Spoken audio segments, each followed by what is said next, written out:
In our headlines on this Monday, December 1st, here in South Korea, exports expand over 8% in November on year to soar past $61 billion, marking a growth for the 6th month in a row, driven by chips and cars. North Korea makes public new weapons, including a long-range air-to-surface missile, during a recent event to mark the 80th anniversary of its Air Force. Meanwhile, US and Ukrainian officials sit down for some 4 hours this past Sunday in Florida to hammer out a peace plan for Kyiv amid Russian assault. We start on the export front with news of South Korea shipments overseas soaring past 8% on year in November to surge past $61 billion. Our correspondent Moon Ji-young has the latest numbers. Exports hit a record high for any November, rising 8.4% year-on-year to just over $61 billion, driven by strong chip and auto demand. According to the Trade Ministry on Monday, cumulative exports from January to November reached $640 billion, putting Korea on track to top $700 billion for the first time. Semiconductors led November's gains. Chip exports jumped nearly 39% to an all-time monthly high of over $17 billion, boosted by rising memory prices and continued demand for high-value products used in AI and data centers. It's still a bit early for me to give a full outlook for next year, but when it comes to semiconductor exports, the expectation for now is that chip prices will remain relatively strong into next year. Much of that momentum is driven by continued demand from AI servers and data-related applications. Autos also posted solid growth. Exports rose more than 13%, powered by internal combustion models and hybrids, despite U.S. tariff pressure. The recent tariff agreement has also played a meaningful role in boosting corporate operating profits and reducing uncertainty. Over the medium to long term, it is expected to strengthen the export competitiveness of automakers. Petroleum and petrochemical shipments fell on oversupply concerns, while steel exports dropped 16% amid high U.S. tariff and weaker global demand.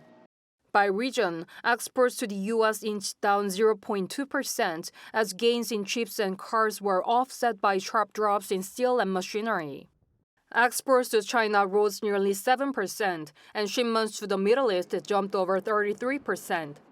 Industry Minister Kim Jong-un said the continued recovery reflects strong performances in semiconductors, automobiles, and biohealth. He added that Seoul's recent submission of a special bill linked to its $350 billion U.S. investment pledge meets conditions for Washington to lower tariff on Korean vehicles and auto parts. Imports rose 1.2% to $51.3 billion, generating a trade surplus of $9.73 billion. Moon Ji-young, Arirang News. Meanwhile, a massive data leak at South Korea's biggest e-commerce platform, Coupang, has compromised over 30 million private accounts. Our economic correspondent Park Jun-han has more. U.S.-listed e-commerce firm Coupang, which mainly operates in South Korea, publicly apologized on Sunday after the personal information of more than 33.7 million users was stolen. The apology came just 10 days after the company revealed on November 20th that customer account information of 4,500 accounts had been leaked. I would like to offer my sincere apologies. Minister Baek Young-hoon of the Ministry of Science and ICT said on Sunday that an unidentified attacker took advantage of a server authentication vulnerability in Coupang's system, enabling them to access users' names, email accounts, phone numbers, and addresses. Meanwhile, Coupang said there was no exposure of payment details or login credentials. The first priority is to determine exactly what was leaked, and the second is to establish measures to prevent it from happening again. Local media outlets reported that a Chinese former employee at Coupang who left Korea and moved back to China was suspected of being behind the data breach. The company, however, declined to comment on the suspect's identification. We are actively cooperating with the police and relevant government agencies. Once the government's inquiry and investigation proceed, I expect those matters will become much clearer. Coupang said that the unauthorized access to personal information appears to have been made through overseas servers starting June 24th. Users of Coupang are voicing frustration and raising concerns about secondary harm, criticizing the company for taking 5 months to realize there had been multiple data breaches. 박준환, Arirang News. And across the border, North Korea has made public a new long-range air-to-surface missile in a visible indication of its intentions to advance its air power, our Pyongyang reports. On Friday, North Korea publicly unveiled a new long-range air-to-surface missile for the first time in what appears to be part of a broader effort to modernize its air power. The weapon, visually similar to the German-made Tor system operated by South Korea, was displayed at an event marking the North Korean Air Force's 80th anniversary.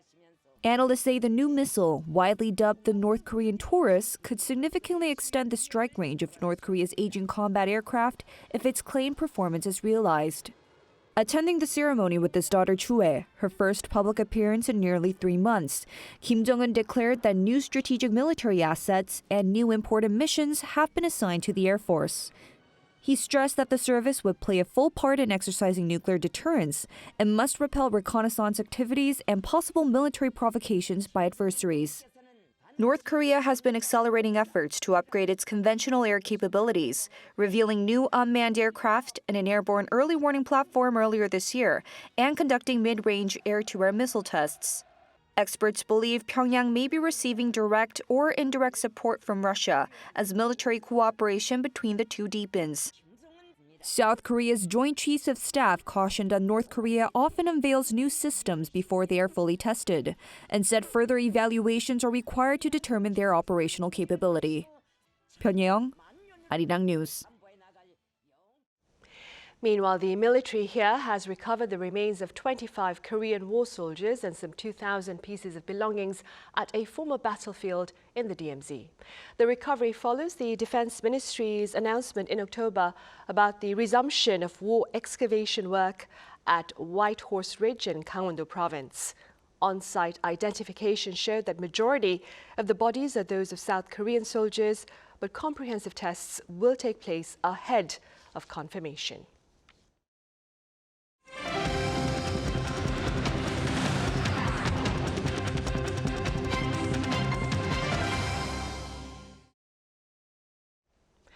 Ruling and opposition lawmakers engage in last-minute negotiations on next year's budget plan ahead of the deadline, which is midnight Tuesday.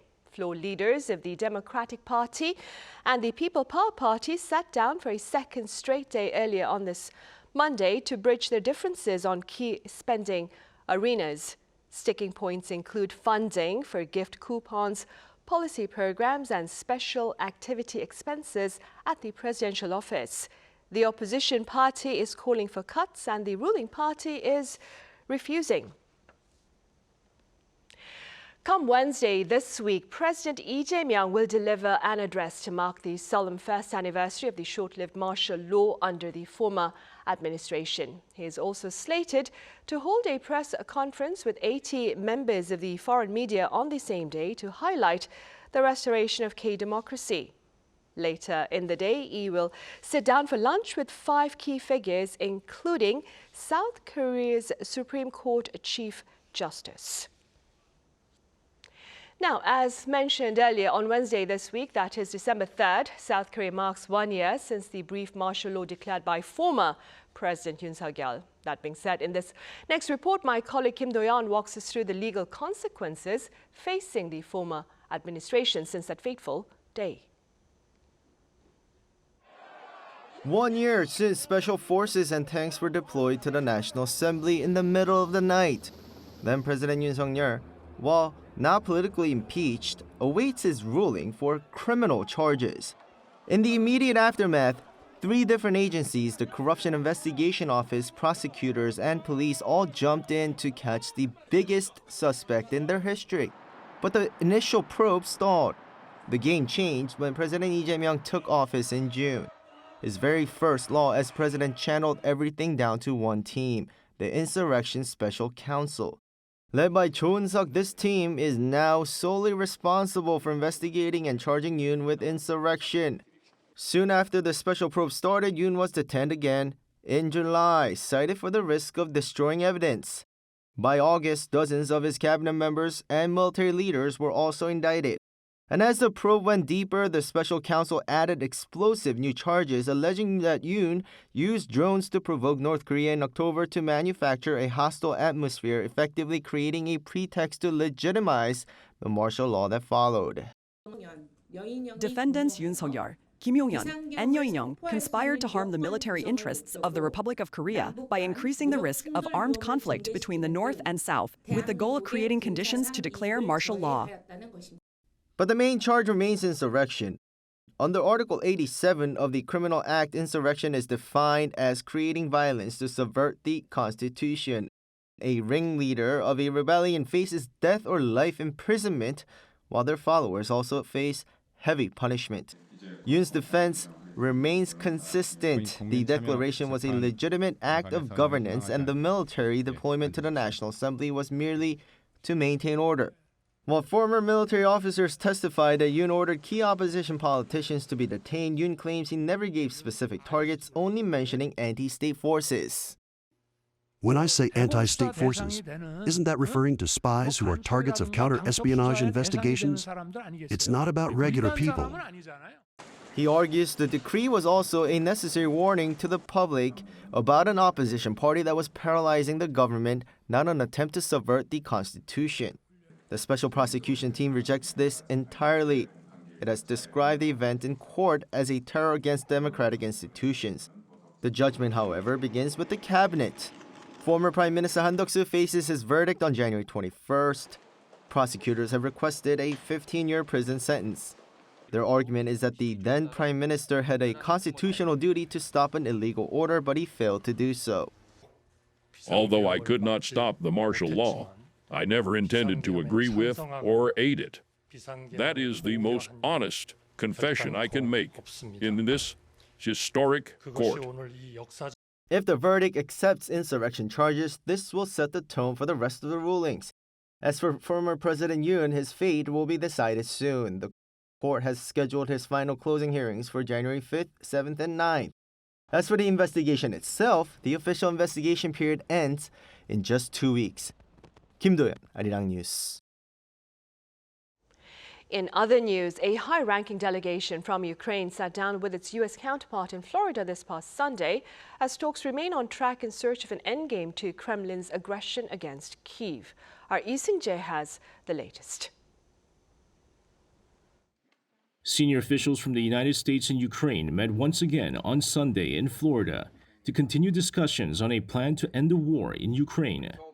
The meeting came only a week after the two sides held talks in Geneva, where the U.S. introduced a peace framework developed through behind-the-scenes contact with Russia. The latest round of talks brought a high-profile American team to the table. The U.S. delegation included Secretary of State Marco Rubio, President Donald Trump's special envoy Steve Witkoff, and the president's son-in-law Jared Kushner. Ukraine's delegation was led by Rustem Umerov, Secretary of the National Security and Defense Council, who has emerged as one of Kyiv's key negotiators. Following the discussions, Secretary Rubio told reporters that the meeting had been productive. Still, he cautioned that there is much more work ahead. I think we continued that work in our communications throughout the week. I think we built on that again today, but there's more work to be done. Rubio emphasized that the talks are not focused solely on ending the war on the battlefield. He said the broader goal is to secure a future in which Ukraine can rebuild, strengthen its institutions, and become more prosperous than at any time in its modern history. Umerov echoed that message. He expressed gratitude to the American public and the U.S. leadership for their continued support. He said Ukraine's objective is clear: a strong, secure, and prosperous nation capable of shaping its own destiny. Of Ukraine, we discussed all the important matters that are important for Ukraine, for Ukrainian people, and the U.S. was super supportive. we worked. We already had a successful meeting in Geneva, and today we continued this success. So, According to Umarov, both sides reviewed all major issues critical to Ukraine's future, from security guarantees to reconstruction needs. 이승재, Arirang News.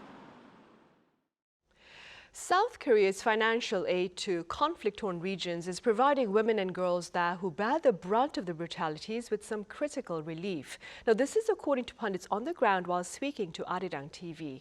Our Kim Bo-kyung shares their words. War is a nightmare for everyone, destroying every part of life. But women and girls often suffer the most and end up paying the highest price. Since September last year, South Korea's state aid agency KOICA has been funding the CFP program, which supports conflict-affected and fragile countries through humanitarian assistance. One of the funded partners is the UN Population Fund, which focuses on the urgent needs of women and girls in the world's most dangerous areas. Working in 6 countries, the Central African Republic, Mali, Somalia, South Sudan, Lebanon, and Palestine, the agency provides integrated sexual and reproductive health services and support for survivors of gender-based violence. The program is already making a difference, helping a woman in South Sudan safely deliver a baby after losing 3 previous pregnancies, and giving psychological and legal support to a rape survivor in Mali. Miracles happen in Palestine as well, where 90% of its health facilities have been destroyed. The funding from the Korean population people is supporting 17 health facilities to continue some semblance of health services. And this is a full package. The money we use it to pay for midwives who are available in Gaza. We bring in medical supplies, commodities, so that midwives can use these commodities to actually address the issues. Placing women and girls at the center of aid is essential.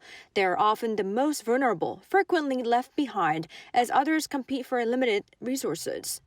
Another expert adds that working with men, as well as local and traditional leaders, helps build peace from the grassroots up.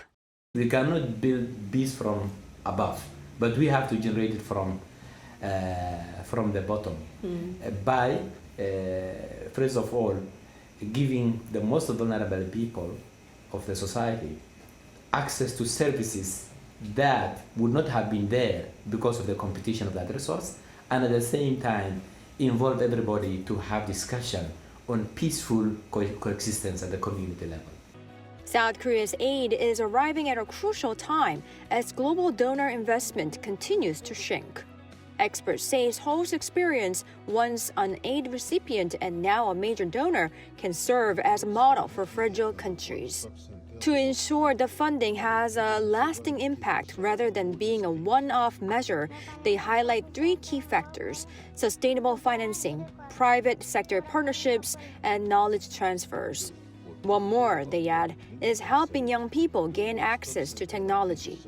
This young population, also in fragile context, they are eager and savvy for learning technology. If there are things that we can put together, also with the support of the private sector, to help us establish initiatives that are long-lasting, impact, income-generating initiatives, especially for this younger cohort, that could be also a way to help us continue the work that we do. Amid the destruction and loss, South Korea's efforts are giving hope that peace can still grow from the ground up. Kim Bo-kyung, Arirang News. On the entertainment front, K-pop boy band Stray Kids has claimed its 8th #1 on the US Billboard chart with its new album, Do It. The album debuted at #1 on the Billboard 200 in the week ending November 27th. Following its album Karma, which topped the chart this past September, Stray Kids has become the first act to have all 8 of its Billboard 200 entries debut at #1 in the 69 years of the chart's history. Now, this run began with the album Ordinary back in 2022. Stray Kids now holds the title for the most #1s on this chart this century.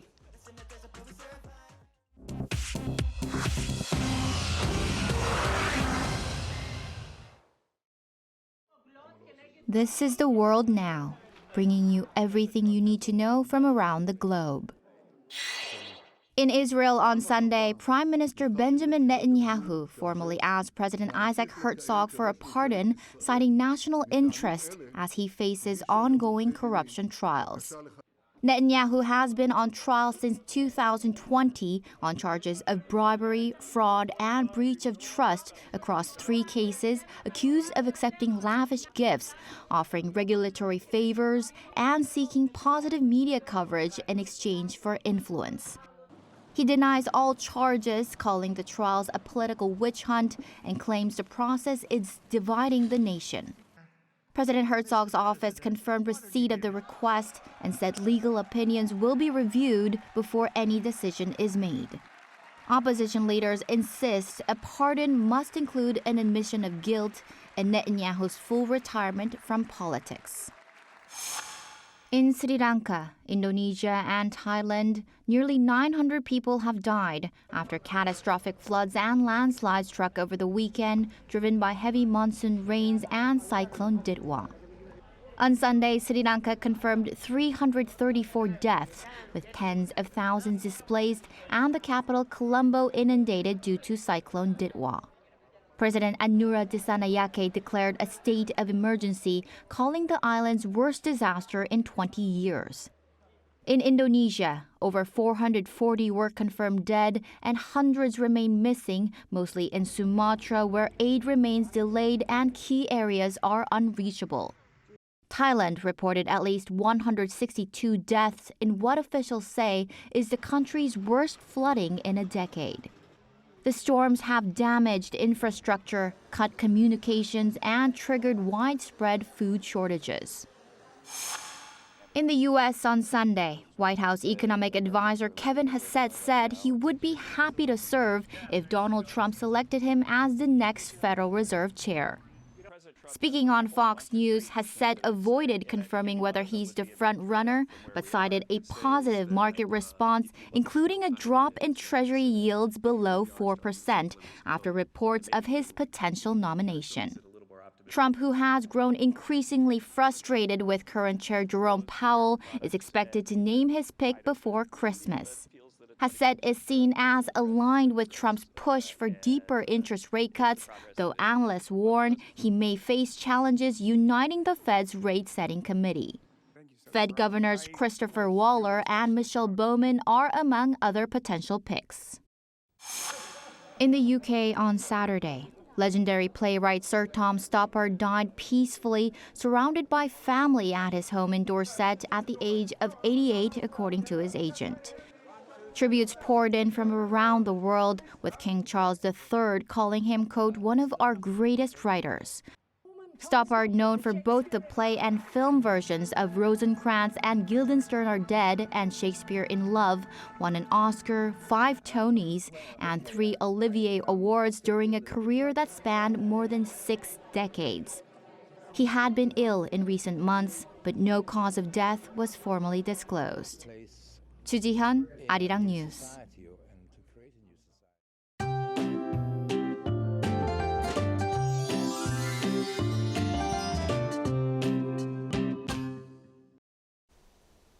Today, the first day of December, the winter cold has finally begun. Unlike yesterday, which was relatively mild, it stayed chilly all day in Seoul, reaching only 8 degrees Celsius in the middle of the day. A cold wind will be stronger, and the morning temperature in Seoul will fall below 0 degrees to -1 degree, before plummeting further to -7 degrees on Wednesday. In addition, heavy snow is forecast in the West Coast regions from tomorrow night. About 3 to 10 centimeters of snow will accumulate in the mountainous areas of Jeju Island, 3 to 8 on the west coast of Chungcheongnam-do and the Jeollado provinces.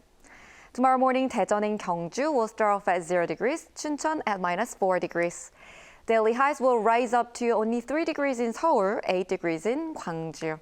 As the dry conditions continue around the East Coast, please take extra precautions not to cause any wildfires. That's all for Korea. Here are the weather conditions around the world.